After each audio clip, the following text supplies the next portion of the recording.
Aloha and welcome, ladies and gentlemen, to the Got Your Six podcast. This six-question podcast brings together high performers to share their methods, strategies, and ideas, delivered in an informative and, most importantly, actionable way that'll help you lead yourself and those around you from the battlefield to the boardroom. Coming to you every episode, I'm your host, Tony Nash. And into the breach. Nothing mentioned on this podcast is an endorsement or opinion of the Department of Defense. I got your six, we got your back. Got your six, we got your back. Got your six, we got your back. I got your six. Sixers, normally I would say this is an absolute treat, and that's still true for our guest today. But today I'm going to ask you to squat up because our guest today lives, breathes, not only everything video games, but is currently involved in making the next generation of video games. Oliver Parsons is here, co-founder of Space Force Gaming, Air Force Gaming, current fellow at Activision Blizzard. Oliver, thank you so much for coming on the Got Your Six podcast, brother.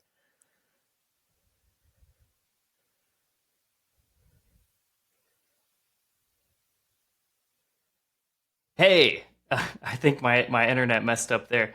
It adds a little bit to my story too. I live in the middle of nowhere in Texas and using Starlink. So, when those clouds hit, let's right? get it together. I think, and we kind of talked about this before the episode started, video games can get a bad rap because you think of the person down in their basement, isolating themselves from, society and just kind of being trapped inside of an alternate reality. But I know you're a big proponent of how gaming really breaks down barriers, regardless of rank, generation, geography, and brings people together. How did you come to that kind of conclusion when it comes to video games? Yeah, so personally, I struggle with depression, anxiety. I have ADHD. I have the full mix. And early on in my career in the Air Force, I was a nuclear launch officer out of Minot, North Dakota, about 30 minutes south of Canada, and was typically at least the coldest place on Earth once a year. So, you can expect that to be pretty isolating, just with the frigid, -70 weather. So my wife and I, we, 2012 to 2018, we really kind of turned to video games as a way of escape. And what we realized was our relationship was getting worse. We were socially isolating ourselves from our friends. This was before COVID. And we just weren't meshing as well as we used to. So what we would do was basically we played, I would play a single player game by myself. She would play Sims by herself. And we didn't have that experience of community or even, interaction with one another.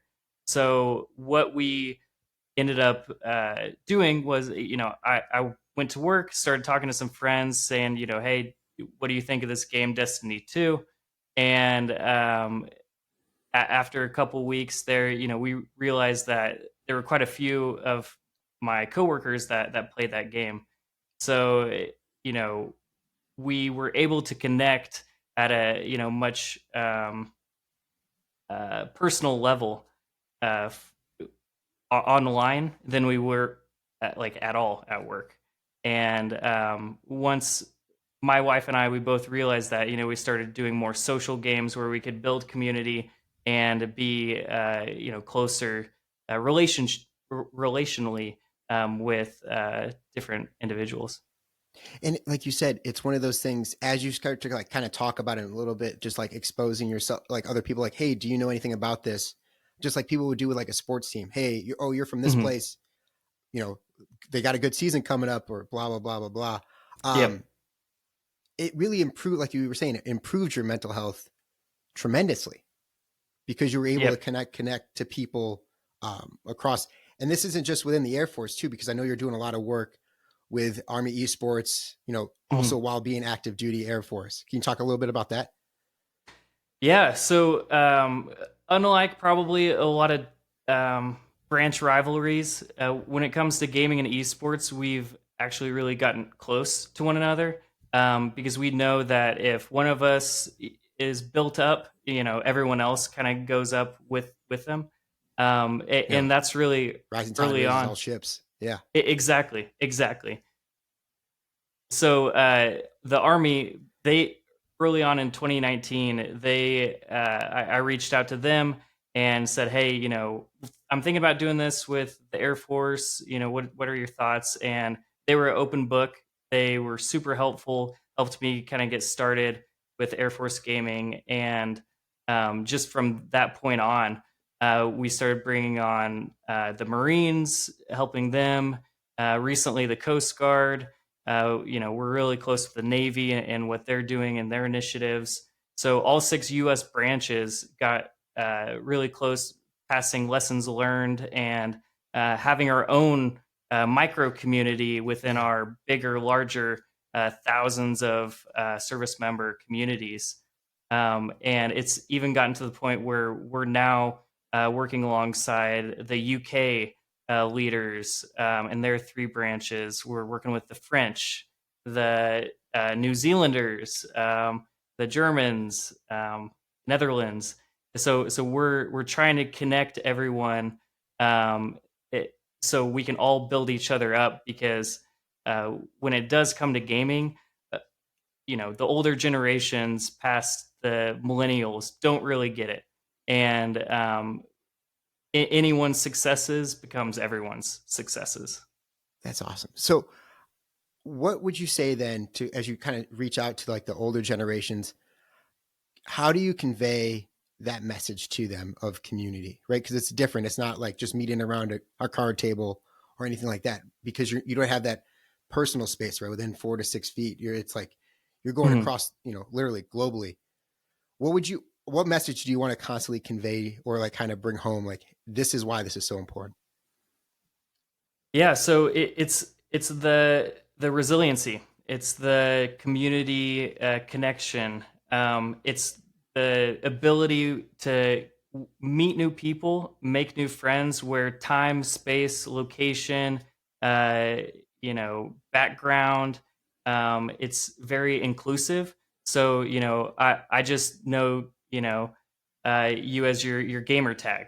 Maybe we hop on videos, maybe not, but we're connected through trying to beat this mission, or trying to build this story.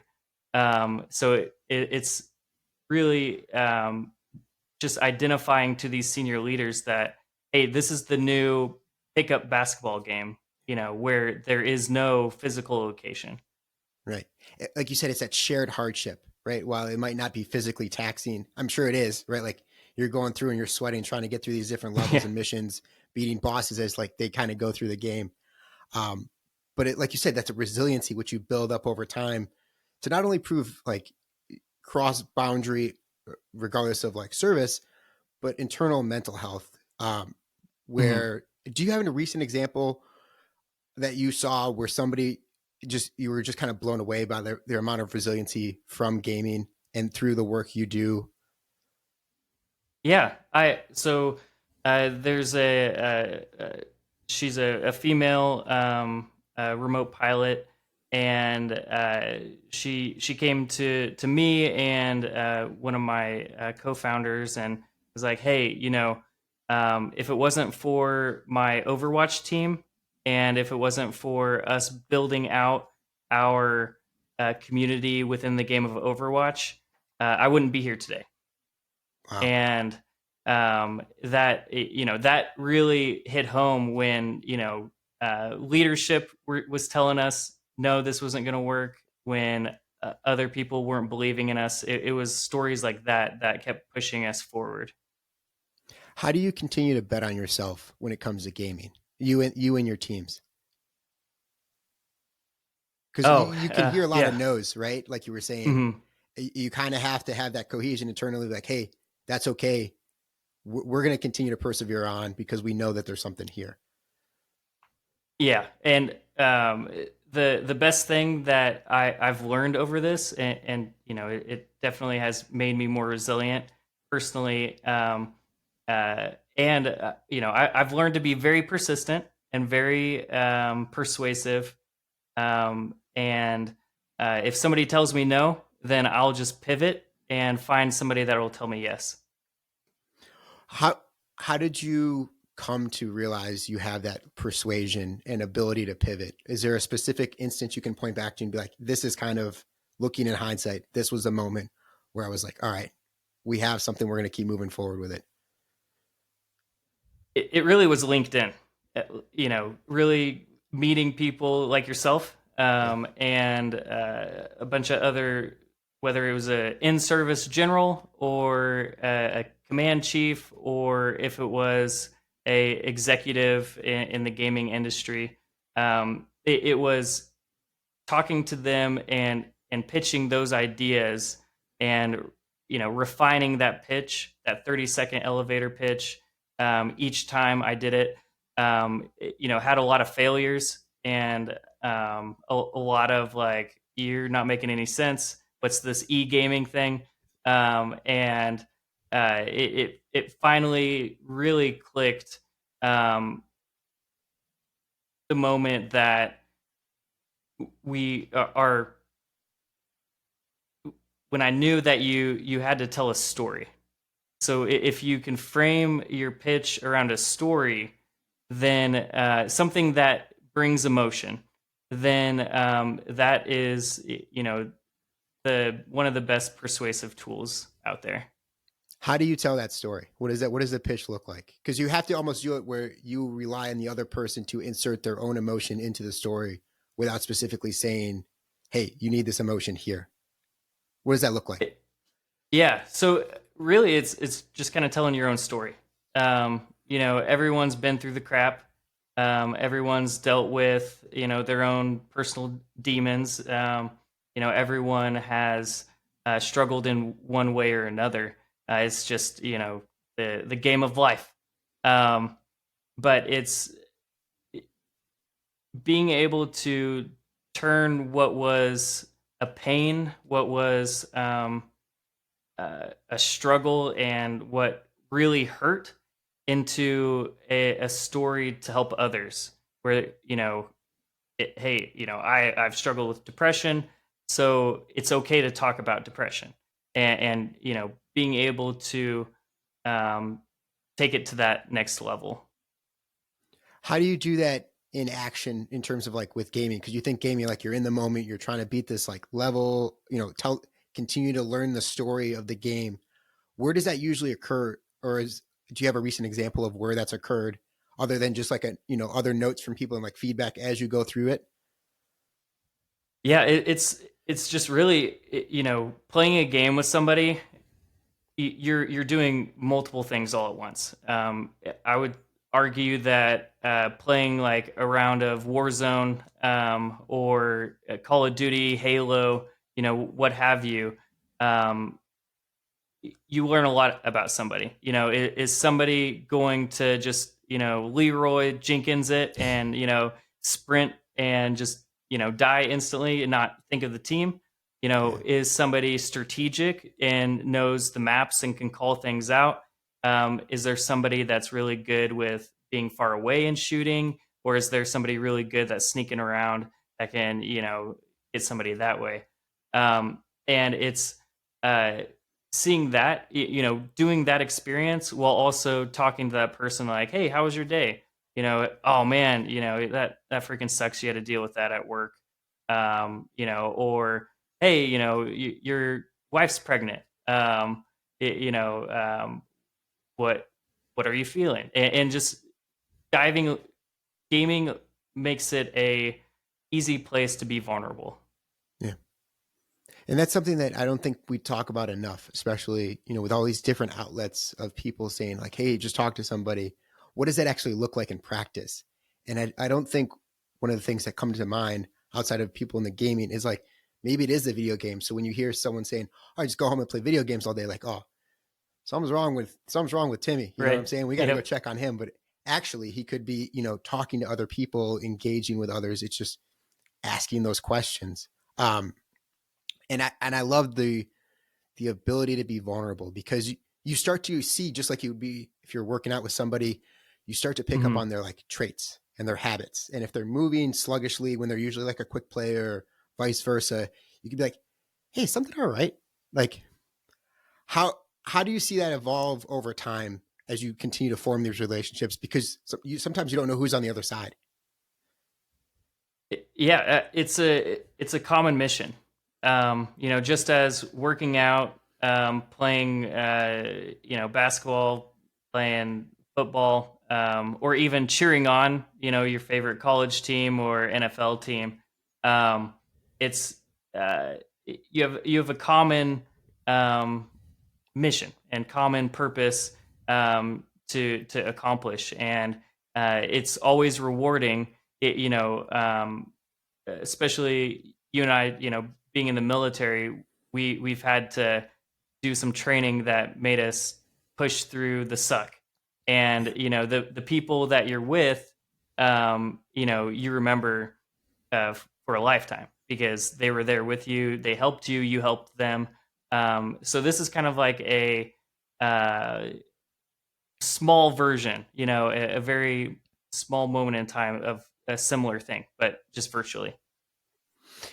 And as that relationship evolves, right, just like gaming, these continue to get more realistic. The graphics continue to improve, right? And then you internally continue to improve as you work through the games and stuff like that. Is there a belief that you've picked up recently from gaming that maybe 3 or 4 years ago you wouldn't have thought when it comes and it just drastically improved your life? Yeah. So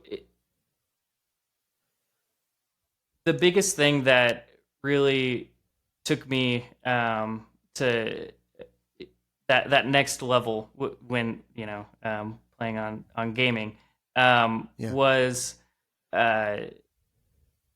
the just reflecting back now on what we did with Air Force Gaming.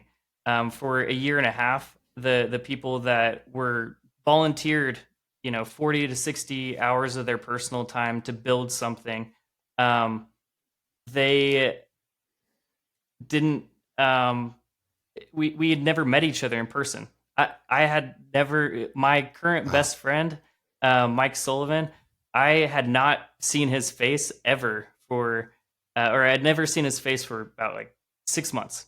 And then, once I did, we did a video chat, and then we were able to go on a military business trip and, actually meet each other in person. And it was just like, you and your best friend from college picking up right where you left off. Yeah. And it wasn't weird. It wasn't awesome. Anything like that. But it is interesting though, when you're working in the gaming industry or doing something in gaming, you would think that we play games all the time. Well, I played less games, but I found my fulfillment and purpose with providing a space for others to play games and to meet new people and have positive experiences just as I did. Right. And just as we've gone back and forth with like when you were able to find that purpose and that sense of self that's greater than just you, you constantly come back to it more and more. Like you're willing to just show up every day. Whereas opposed if you're just trying to build a habit for maybe some artificial reason, it's a lot harder to keep that momentum going.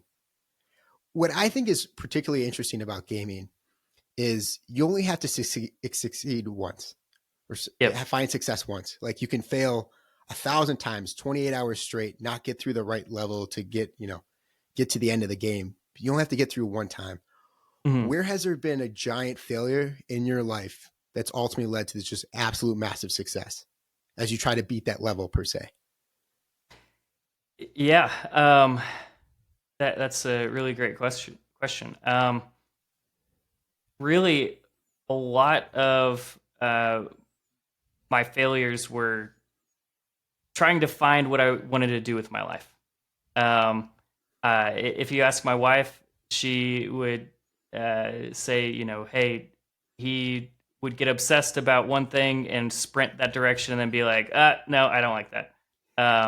for a while, I wanted to, do the full 20 years of the military, and, I wanted to follow the right path. But, my personality, and I would say like um, really my personality to not want to do the norm and to do something different, and make change, didn't really fit that mold. I was trying to put a square block in a circle hole, and um,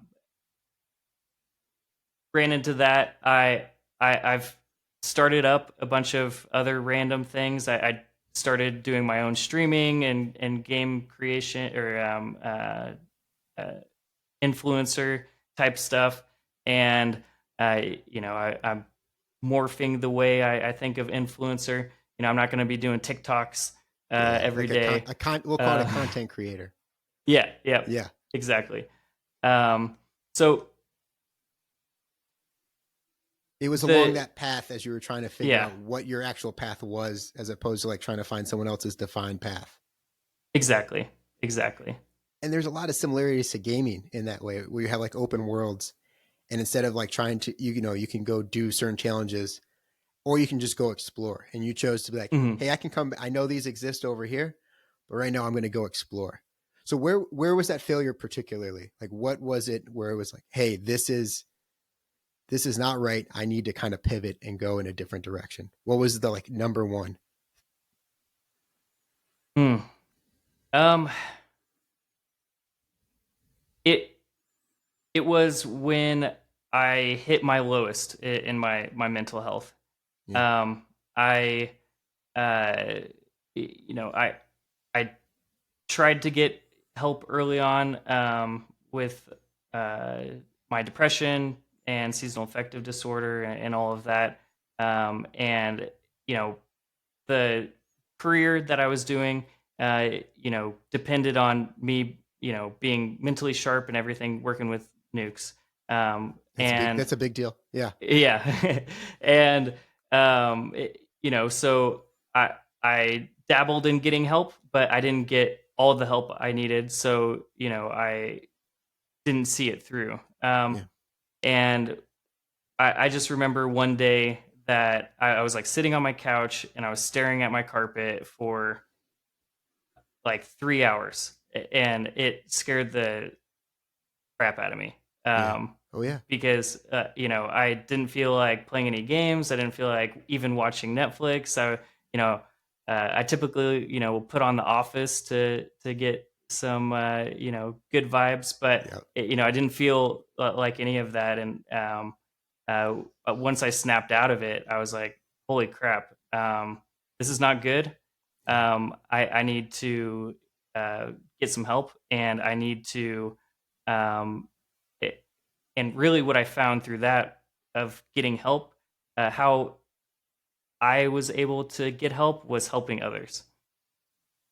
That's incredible, because like when you find that you're at that point, you're really like you said, you were scared and you didn't really know what to do next. So you just started moving in a direction, but instead of like sprinting like you were typically used to doing, you Mhm. did it in like a more meaningful and purpose driven way. That's awesome. That is so cool. Yeah. Oliver, Thanks. as we kind of wrap up a little bit, I have one final question for you. Oliver, how are you better today than yesterday? Oh man, that is I love that question. Um, Thank you. so I would say it yesterday. I was filling myself with stress, seeing the list of tasks to do, and feeling like everything was chaotic, disorganized. I pushed myself through, got a little organized, and this morning I woke up and felt very much more clear headed, being at least organized with my stuff. But um, I would say I feel more connected. I feel more happy, and doing something like this, which I don't get to do too often, really brightens my day, and makes the day good. I know the Sixers and I are just extremely grateful for you here. So it was really just checking something off the list. I mean, granted, you had a long to-do list. You just had to hit one or two things and be like, all right. And then you felt accomplished, woke up, re-energized, ready to take on today. That's incredible.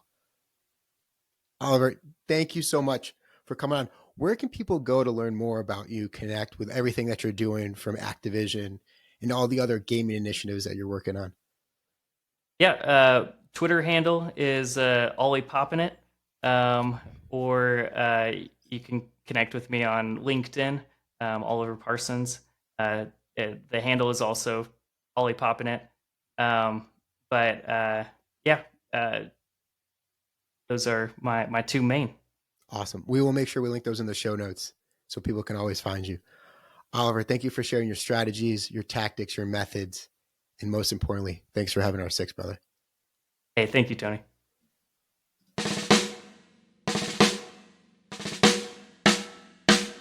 I don't know what you've been told, Sixers, but the lawyers would like us to remind you that the views, opinions, and comments expressed on the Got Your Six podcast are solely those of the hosts or guests, to include current and previous Department of Defense employees, and should in no way be considered the opinions of or endorsements on behalf of the Department of Defense or any of its components, divisions, contractors, or other current and previous staff members.